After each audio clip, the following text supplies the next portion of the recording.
Ya abantu banjye mumeze neza hano production nk'ibisanzwe murakaza neza ku Burezi Rwanda TV. None ahangaha rero mbazana itangazo rireba abakozi ba leta bose hano mu Rwanda rijyanye na AI ku bantu batabashije kuba basoza is training ziri mandatory cyangwa se umuntu wese w'umukozi wa leta asabwe gukora cyangwa se ategetswe gukora nta kabuza.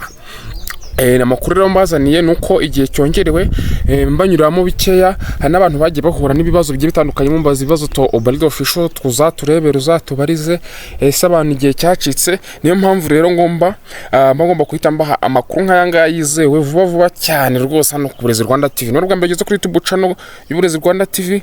Nkubwire muntu wanjye kanda subscribe ufungure zogera kuko abantu benshi baravuga ngo kanda subscribe ukagira ngo biragoye cyane no gukoraho gusa kugira ngo ujye tubona andi makuru ku gihe, kuko abantu benshi iyo urebye gusa kubona video kugira umusaruro ubutaha nabwo ngongera kubona video nk'utakanze subscribe. Niyo mpamvu rero tugiye gutaturisha muri tangazo byaturutse n'ubundi muri ministeri. So ni email ivuga ngo extension of the deadline for the mandatory AI training for all public servants. Kwigiza inyuma igihe cyangwa se igihe ntarengwa cya AI training umuntu wese asabwe gukora ku bakozi bose ba leta. Hano bamenyesheje ba CEO cyangwa se cabinet members abo bose bavuga a reference made to me for trial letter dated tariki n'ebyiri yari tariki ebyiri z'ukwa 12 2025. Basabaga abakozi bose ba leta cyangwa se institution zose ko zasoza abakozi babo basoza AI training courses bateranyije tariki 31 z'ukwezi kwa 12 2025. So in the response to challenge faced by some public servants who were unable to complete mandatory AI training within the initially set time frame, no kuvuga ngo mu bisubizo byagaragaye ko hari ibibazo byabonetse abantu bamwe mu bakozi ba leta batabashije gusoza cyangwa se ngo bakore AI training basabwaga gukora mu gihe cyari cyatanzwe. I would like to inform you that the deadline for completing the training has been extended to 16 January 2026. Ndagira ngo mbamenyesha yuko deadline cyangwa se igihe ntarengwa cyongerewe kikagezwa ku itariki 15 z'ukwezi kwa mbere 2026.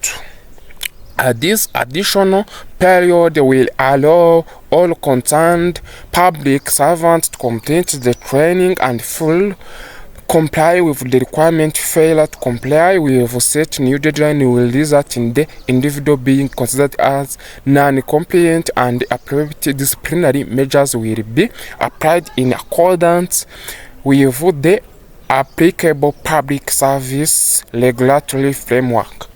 No kuvuga ngo hano bavuze ati muri iki gihe cyatanzwe cyemerera abakozi bose ko bagomba gusoza training zabo za AI nyene bagahuza n'ibisabwa.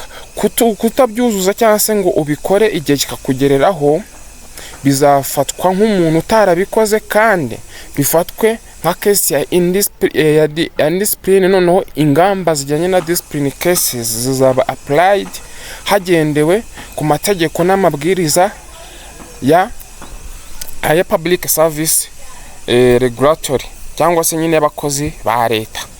Kuvuga ngo kindly note that all public servants are required to upload their training certificate to the IPPIS system for verification and record keeping purposes.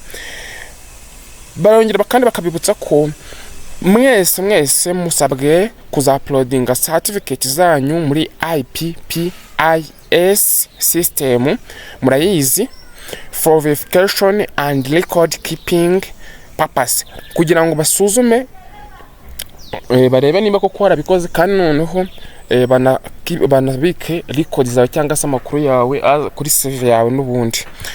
Noneho furthermore You are requested to compile and submit consolidated list of all staff members in your respective institution who have completed the training to the National Public Service Commission NPSC with copies to mini ICT and Mifotara no later than 30. Kuvuga ngo tariki 30 nibwo musabwa kugira ute gusabumitinga ino list y'abakozi bose bakora izi institution babaye trained hano muri NPSC cyangwa se National Public Service Commission.